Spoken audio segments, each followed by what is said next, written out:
So what we've seen in our experiences is that SEL is often used as a way to emotionally, intellectually, and psychologically police young folks, particularly Black and brown folks. This idea that you must manage and control and regulate yourself and your emotions. And so I think about being in school when we ask folks to stand in a straight line, to be still, don't talk back, right? You get punished and disciplined and criminalized for talking back. We aren't asking them to feel, we're asking them to conform to norms. And so we ask this question of whose norms are we adhering to and abiding by? Bell Hooks calls it imperialist, white supremacist, capital heteropatriarchy. That's right. What it is. And so I think about examples of Kaya Roll in Florida, who was policed and punished for throwing a tantrum in kindergarten. That's a developmentally appropriate way of responding to feelings. Yes. I also think about the girls in Binghamton, New York, who were strip searched for being giddy and for laughing with each other. Yeah. I think about Grace, the 15-year-old Black girl who was sent to juvenile detention for not doing her homework. It's like all of these ways that it continues to show up under the guise of controlling and managing ourselves and our emotions. Yes. Most of our kids come from immigrant families. It's not like they're coming in traumatized because of immigration. They're coming in from other schools because they were traumatized because their father was called by immigration, and the teacher, not knowing what to do, created a bigger deal than it was. In conversations that I heard, keep your head down right below the radar.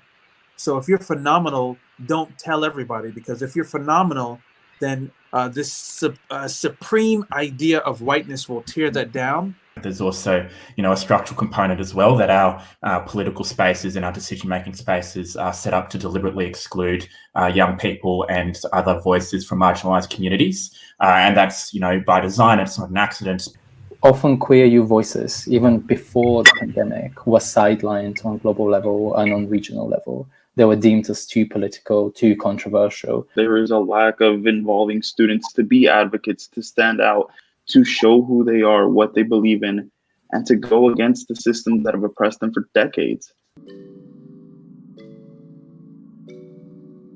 Educators do not feel empowered.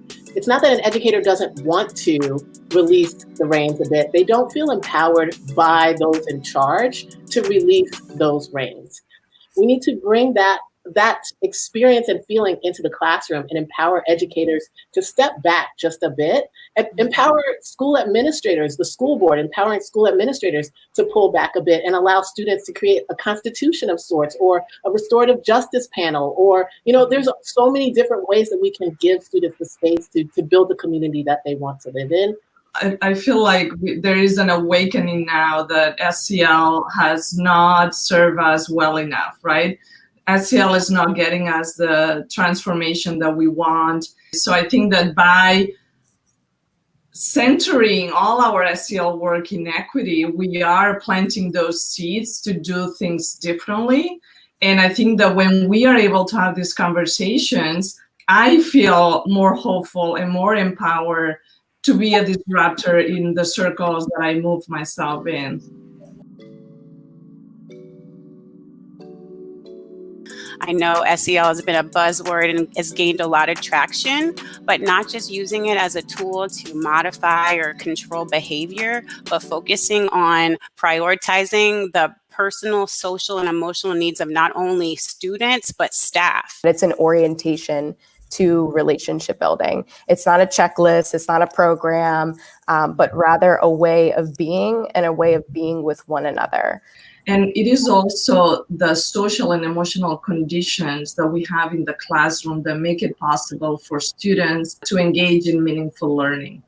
The social emotional learning helps explore, like you all were talking about, the power dynamics in all of these relationships. So we have the systemic power imbalances, and then you also have between the student-teacher relationship and then the faculty-administrator-superintendent relationship. At the core of social and emotional learning is relationships. And relationships do not happen in a vacuum. They happen within a historical context, a socio-cultural and political context. And to ignore that context is not to do justice, and actually to perpetuate the very things that we claim we're trying to interrupt. Let us make sure that SEL does not become compliance. Another way of helping people to be compliant to the system. Schools could be a place of opening and liberation, or they could be a place of limiting. Sometimes it's being seen as a destination and actually not as a vehicle to really create the society that we want for our families, for our communities, for the world. I see a lot of staying in like that first part of social emotional learning, the self-management and the self-awareness. And it looks like we never get to the responsible decision-making, to the really nurturing that sense of purpose in students and allowing them to be change makers. We need to really start teaching those skills for them to be disruptors and for them to be challenging what we adults are not doing well. So they are going to push us to do better faster.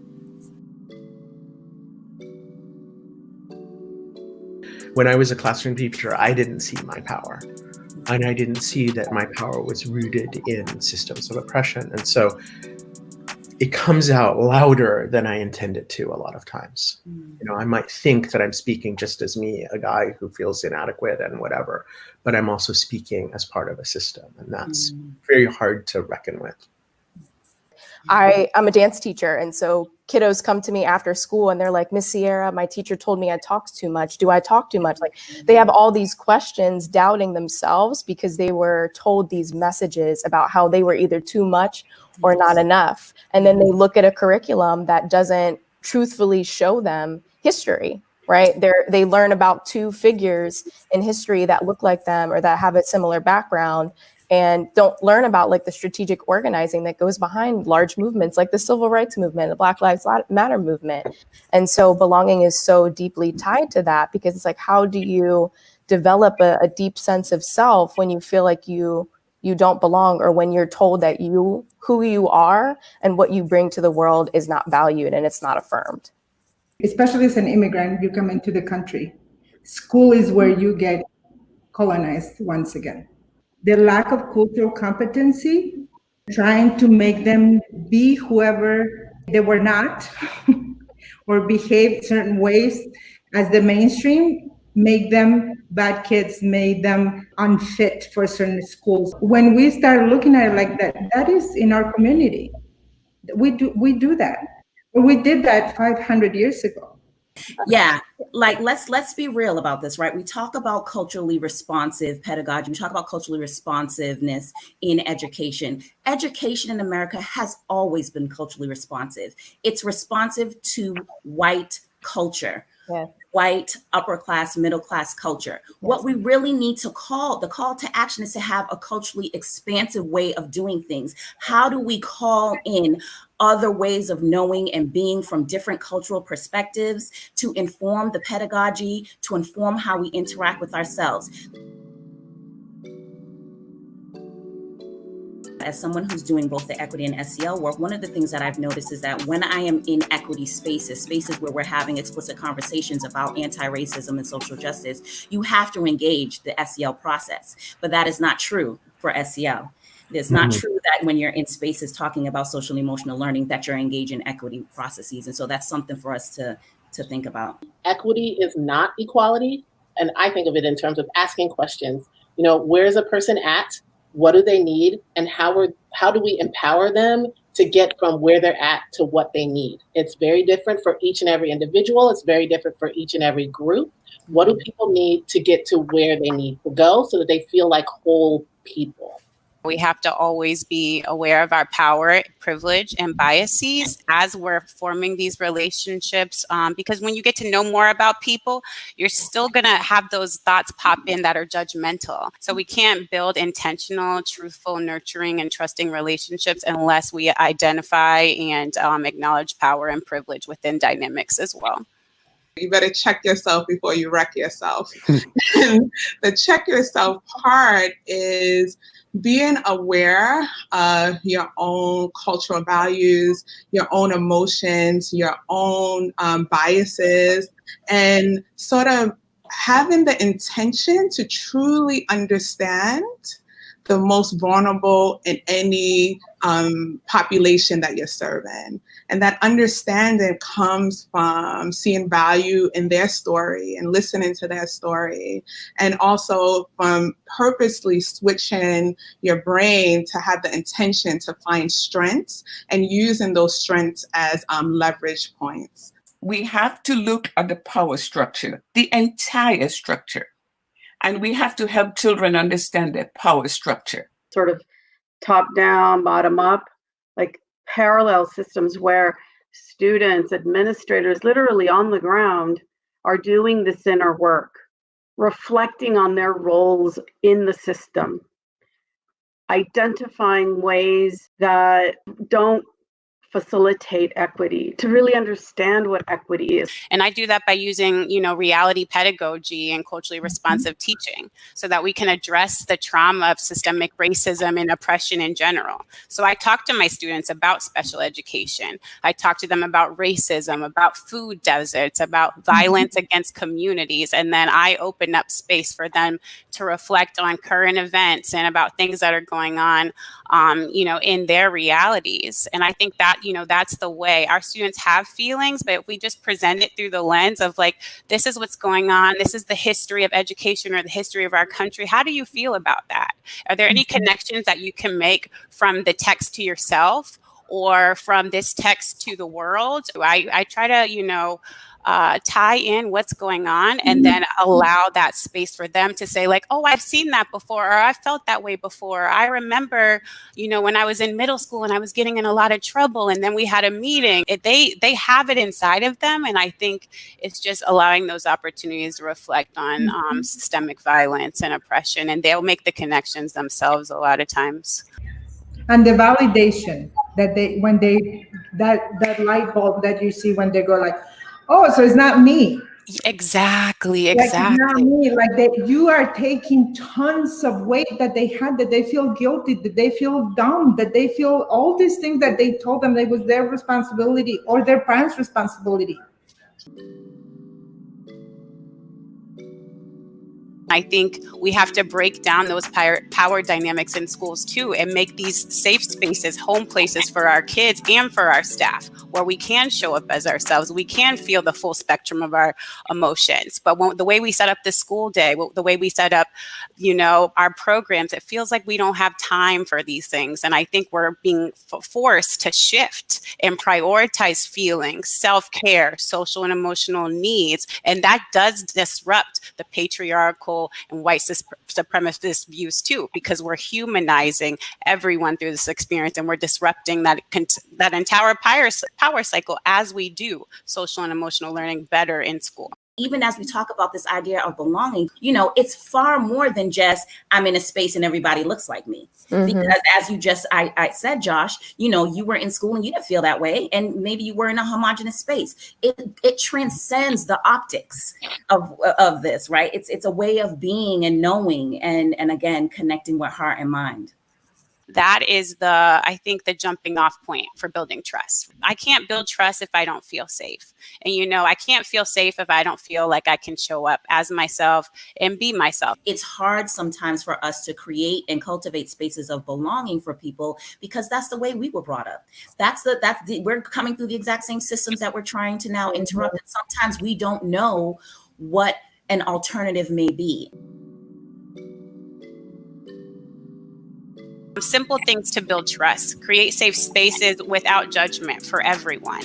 I think following through, you tell a student, okay, I'm going to check on you at the end of the day. Then you make sure you do that. Then they know oh, yep, she said she was going to come back to me and she really did do it. Learning about each other, being vulnerable, creating really fun and wild relationship building experiences. And we can do some of those things online, engaging in co-regulation and mindfulness practices together. We often are asked to compartmentalize ourselves, right? As if the personal is not professional or the professional is not personal. People that were, dependent on that token economy or that contingency behavior management, they're struggling to find ways to engage with students during this time. You know, how do I get them to attend? How do I get them to turn the camera on? If they're at home and they have unlimited access to technology now, they have unlimited access to their preferred activities and items, how do I motivate them to sign on with me? And I think it comes back to relationships. And if you're prioritizing relationships and you're prioritizing people, then that's going to kind of eliminate that power dynamic. On Teachers Pay Black Teachers, I'm working with a friend, Michaela Amato, and we're producing these images that are more representative of our students and of mindfulness and of topics that are related to self-care and social and emotional learning. And these are, you know, Black and brown figures of all shapes and sizes. And I found that there was a void for that. Historically, we've been told that certain things aren't for us. Like mindfulness has been, you know, pushed in this Eurocentric way, even though mindfulness and yoga and some of these practices aren't even from European countries. Nutrition and taking care of ourselves and self-care, that's for everyone. That's for us. That's for our communities that have been the most marginalized. And I think having those visual representations that look like us are really important for students, but for everyone. If it's not culturally affirming, it's not SEL.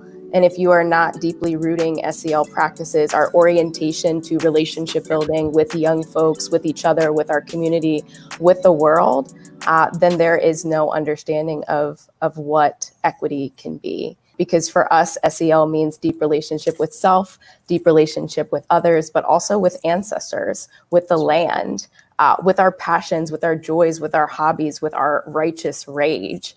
And so equity is so deeply rooted into that, so that we can have a future that's rooted in justice. Because right now we see that there has never been justice specifically for Black and brown communities. And I think that the true promise of and the power of SEL and what it holds is a real opportunity to have people deeply reflect about their own identities and how they can think about dismantling power. The intersection of social emotional learning and equity is essentially civic work. Who am I within society? What is my role in making society better? What are the inequities that I experience? Or what are the inequities that I see that other people that are posing challenges for other individuals, right? And what's my responsibility in making that better? One of the examples that really touches my heart is that of Southwest Organizing Project in Albuquerque, New Mexico.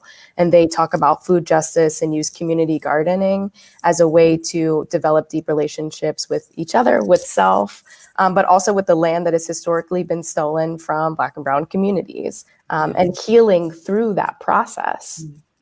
This idea of social emotional learning, it's not new, right? Folks have been doing this for a very long time. And so we need to go out into the community centers, and we need to go out into the grandmothers who've been taking care of the little kids in the community, and they're the babysitters, they're the daycares, and find out how they operate from a strength-based place, how they nurture and blossom and water the seeds of greatness that are already embedded within us.